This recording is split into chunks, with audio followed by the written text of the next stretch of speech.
Joe Biden is withdrawing from the U.S. presidential race. The 81-year-old says he will be focusing on fulfilling his duties as president for the remainder of his term.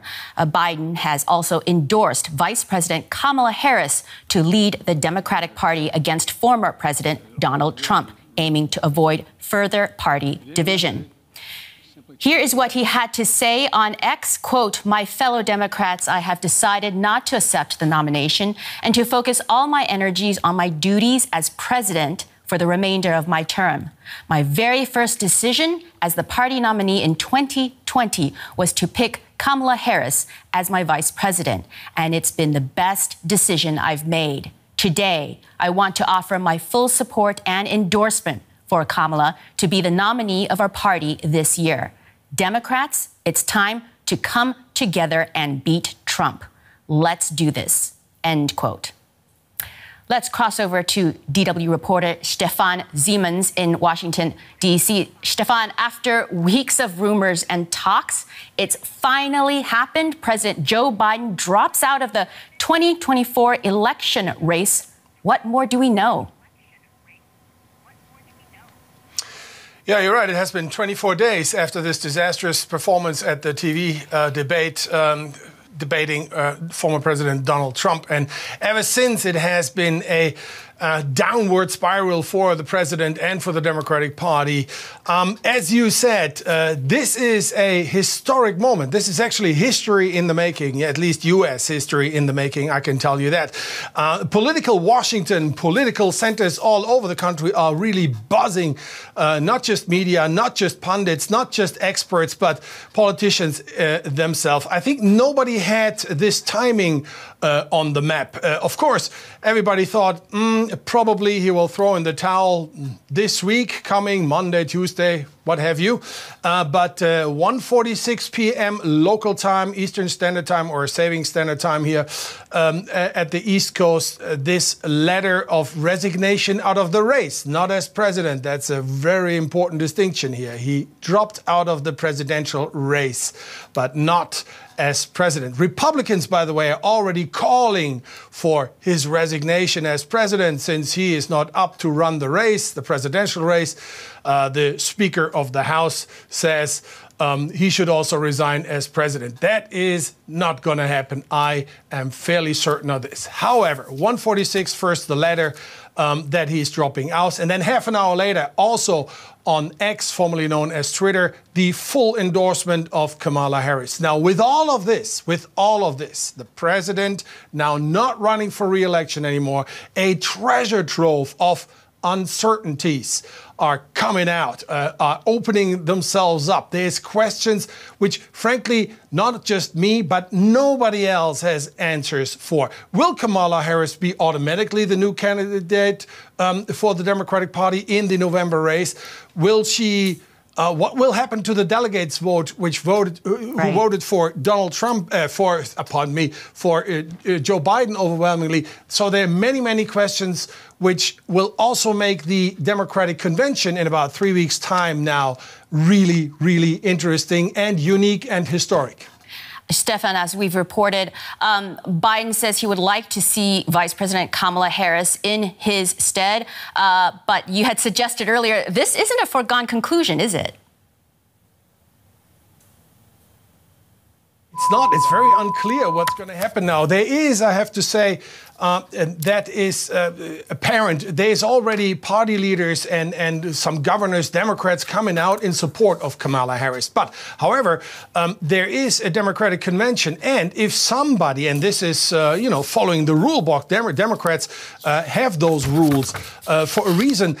There are people who may want to call for an open convention. That means that anybody can suggest other candidates to jump in instead of President Biden. But here, dangerous territory, but I bet it will be Kamala Harris. It will. Most of the Democrats, most of Democrat Party leaders and big wigs, so to speak, if you will throw their support behind Kamala Harris. And for her, it's then to pick a running mate, a number two, because of course, Joe Biden is off the ticket. So it will be Harris plus question mark. That will be interesting. When is this going to happen? Nobody knows. However, Kamala Harris is, I think, for many, many, many Democrats, the next logical choice. She has, according to Joe Biden, done a fantastic job as vice president in the last 4 years. He's putting his full support behind her. So Kamala Harris will probably, don't nail me on this, but probably be the next Democratic candidate for presidency in the 2024 race.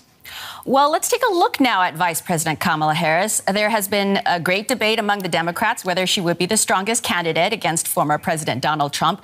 From her rise in California politics to Washington, D.C., it was always assumed she would run for president one day, but perhaps not so soon. Kamala Harris has already made history once by being the first female and the first black vice president of the United States. She was in no hurry to get rid of Biden, initially holding the line for him after his disastrous debate performance. We believe in our president, Joe Biden, and we believe in what he stands for.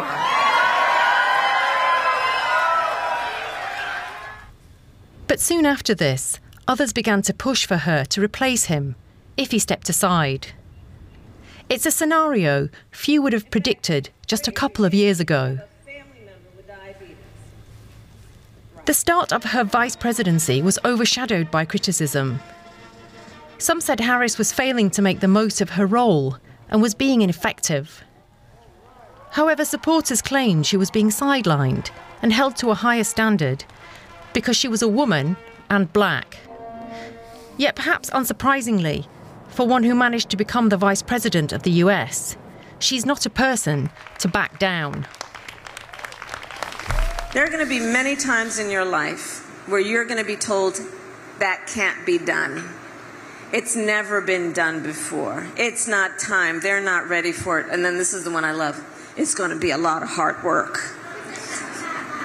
Don't you listen. I eat no for breakfast. Some other factors are also working in her favour. She's already on the ticket and as such would automatically inherit the infrastructure and funds of Biden's campaign, worth tens of millions of dollars. She also has the highest name recognition of all the alternatives and is already a player on the global stage. She has become a leading voice on abortion rights, one of the key issues of the campaign, and has prioritised finding solutions for the migration crisis at the US's southern border. But most crucially of all, perhaps, in the weeks after the debate, betting companies showed Harris had a greater chance than Biden of winning the election. Stefan, how much will this development change the Republican presidential campaign strategy?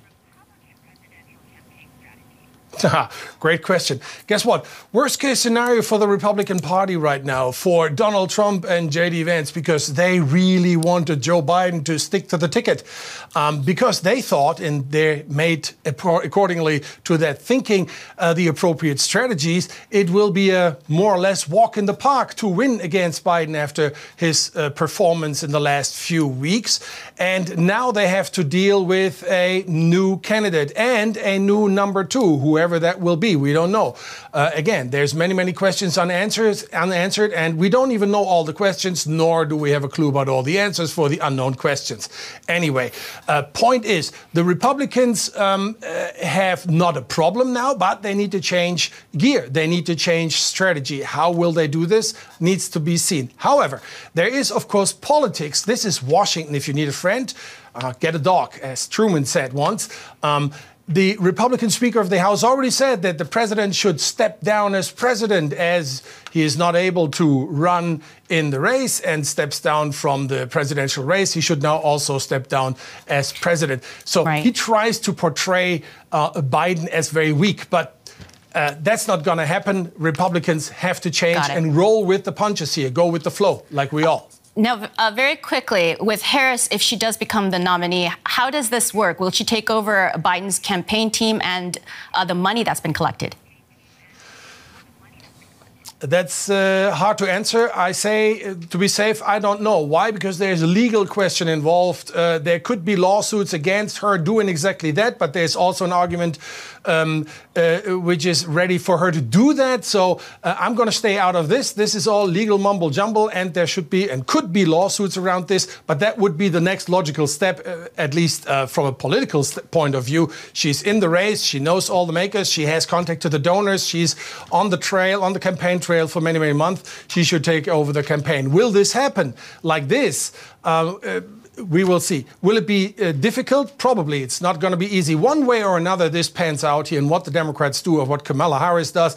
Who is she choosing as a running mate? Joe Shapiro, Pennsylvania governor, or others. There are a few other names. That remains all to be seen. Sorry, as of now, no clear answers on a lot of questions.